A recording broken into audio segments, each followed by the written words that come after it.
Hey everybody, welcome to another episode of Nerds Drink Whiskey. Today we're going to be sampling a new one that was recommended called Paddleford Creek. Now this was $37 at Total Wine & More, but the reason we bought it is it was recommended for trying out this. Now this is something that a lot of people have been discussing. This is called Thyme and Oak. You basically sit this in the bottle for 24 hours, 48 hours, or 72 hours, and supposedly it ages the whiskey, and it makes cheaper whiskey even better. So we're gonna try this whiskey before Thyme and Oak, and then next month we'll try it again when we're over at Cigar Daddies in Olympia, Washington, in Lacey, Washington, and see if it makes any difference to have Thyme and Oak do their thing with it. So now our guest is Treacy from C.S.A.W, Capital Scotch and Whiskey. How you doing? Good, Mark. Thank you. Now, did you have some opinions on Thyme and Oak? Have you tried it? You're gonna make me go next month just to see if this works. I'm curious, with caution. With extreme caution, I probably would not have even bought this if it wasn't that it was only $15. So I figured that was definitely worth some content for the podcast. Mark, how much of that do you have to put in the bottle to make it age? The whole thing? I don't know. I haven't. If you have to put the whole thing in the add bottle, one element to a fifth. So I guess you add one stick. Element one. So you have half sticks. of them. Yeah, two sticks, and you put one stick into the bottle. Yeah. Well, thank goodness, because otherwise you'd be increasing the cost of that whiskey 50%. Yeah. Wow. So yeah, but you might as well just buy a 50% more expensive whiskey at that point. Hey. But it's only are $7, these? so it's 25%, right? Yeah. Do you know if these are reusable, or once you put it in there that it's done? They are. He said they were somewhat reusable, but you definitely don't get as much impact out of it after the first time. After the first time, that first time is when you get the most out of it. And they're $15, so come on, you don't want to reuse them too much. It's $15. So, but I mean, if they actually work, and you can buy a cheap piece of a cheap whiskey, Jesse James, something just above turpentine level, and turn it into a good whiskey. $50 is worth it. Are we besmirching the name of Paddle something here? Paddleford, to say that it might need it. Cheaper, because I mean. This is a cheaper, but this isn't in the $10 range. This is almost in the $40 range. So we're a step up from a Trader Joe's. We're a step up from like a Trader Joe's or Rebel Yell. Jesse James, Rebel Yell. Rebel Yell right now is our reigning king for dirt cheap whiskey that is actually palatable. Okay. Rebel Yell was my favorite dirt cheap whiskey. So you'll have to show me that. Yeah, but anyways, I think we should take a swig and see what we think. So. I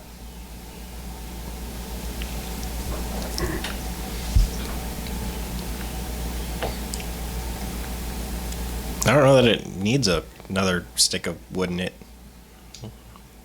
Yeah, it's good as is. Not one of my favorites. I don't like it as well as the 206 Log Cabin, but or our reigning king Burnside Bourbon. But that's a decent whiskey for $37. It is. It's got a little bit of rye to it, but not too much. Mm-hmm. And the taste, I'm not sure if it was in the mash, but you definitely have an apple flavor to it. Along with a fair amount of caramel, but not too corny. I mean, it's pretty balanced. Yeah. So I'm not saying that's a candidate for the stick. Mm-hmm. Yeah. It I don't know what it is that I don't like about it. I mean, it's good. It's decent. I'm very curious as to how it'll taste after the stick next month. So, yeah. But did you pick up any of the floral herbal type of stuff? Is that what maybe threw you off? 'Cause, I mean, for a bourbon, that's unusual, but yeah, it's definitely more. It's not just corn and oak. It's got a twist to it. Not usually, if you don't expect it, I think what I don't like about it is that there's not I don't pick up as many flavors. I think, like you were saying, the apple Yeah, you know. was pretty. I could taste that, but I don't think I taste anything else in there. Okay. Yeah. Okay. It's a little flat, in your opinion. A little flat, yeah. It was a little not as much there, not as many characteristics as some of the other bourbons we've tried.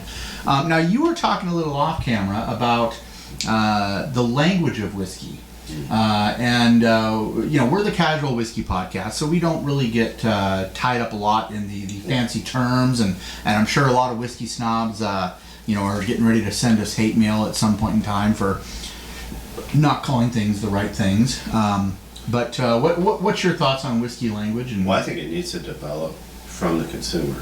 I think the big mistake that could be repeated from the wine industry is to make whiskey something that only the elite understand how to appreciate. I think that people need to take an inventory of what they like and what they taste from their food experiences. And if they're conscious about their food, then they're going to be more conscious about their whiskey. And you get to benefit like a twofer then. Okay, so like when we have your wife's pizza tonight, I'm as conscious about those flavors as I am about whiskey, but I don't measure them against each other. But I think that you want to use language that everybody can relate to, but more importantly, you want to use the language you relate to. Like, we can all understand what an apple is, but maybe some poor bastard in North Korea can't. Right. Of course, I've never heard of North Korean whiskey, but that's beside the point.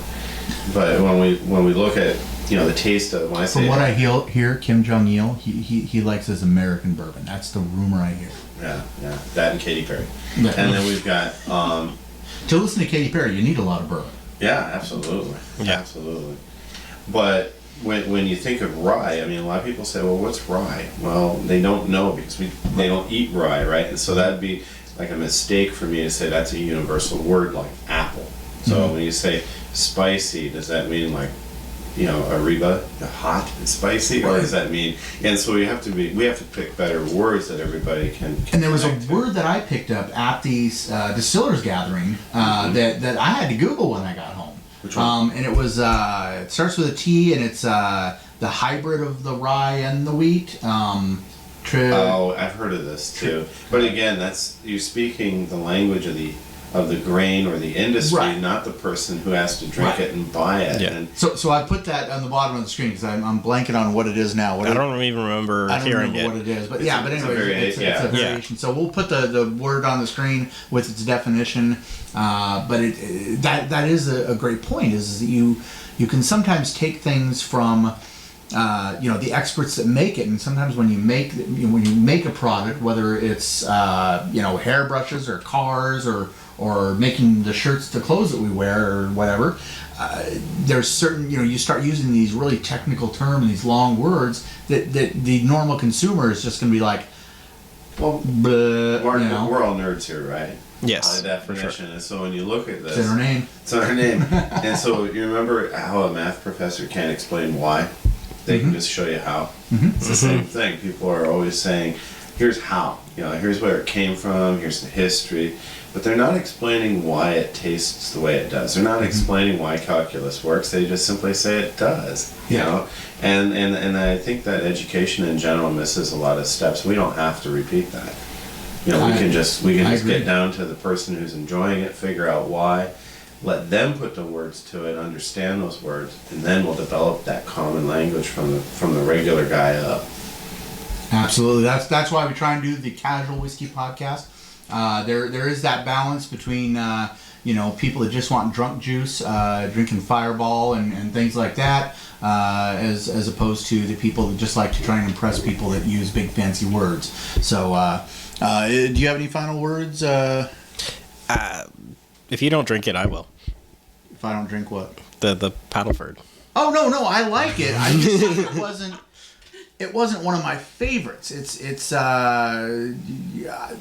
depending upon my mood, and I'm also whenever I buy a whiskey, one of the reasons why I love that my wife is allowing me to have a shelf up here is sometimes depending upon what you've eaten that day, depending upon what your mood is, whiskey is one of those things where you want to have several different types of whiskeys, and something you don't like now, you may love later.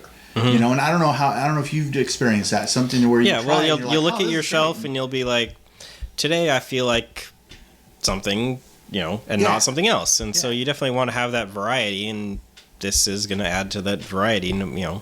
Even So- if so- right now it's So for whatever reason, I think my mood isn't hitting, or maybe something I've eaten today is not mixing well with this, but or maybe the Scotch that we tried right before it, whatever. It'll be interesting to taste this when it's not being as influenced by something else. One of the things I'd finish with is that the very best collectible scotches I have are those that appeal to me no matter what mood I'm in, but appeal to me differently. So when I have that scotch at the end of Monday, it's a totally different experience than I had on Wednesday. It could be the cortisol, it could be I got pissed off at 4 o'clock, came home, needed one at 5:30, or I was too happy at 3 o'clock. Or it could have been exactly like what I ate. So Yeah. I think the best whiskeys hold up to every day, and then certain whiskeys are only good for certain days. Yeah. Well, there was a quote that I just read on the way home from Total Wine and More, and it said, I'm blanking on who said it, but it's there's no such thing as bad whiskeys. There's just some whiskeys that are not as good.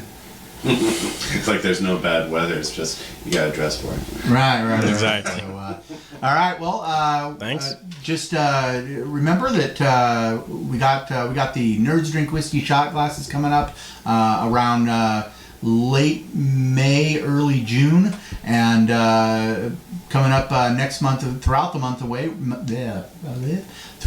of May, we're going to be talking with the head of Cigar Daddies in Lacey, Washington, about how to pair cigars with whiskey, and coming up starting after July 9th. July 9th, we're going to be going up to Proof in Fremont, Washington, to find out what foods pair well with whiskeys. And so throughout the month of July, we're going to be airing those episodes. So lots of great stuff happening with Nerds Drink Whiskey. So we hope to see you next week.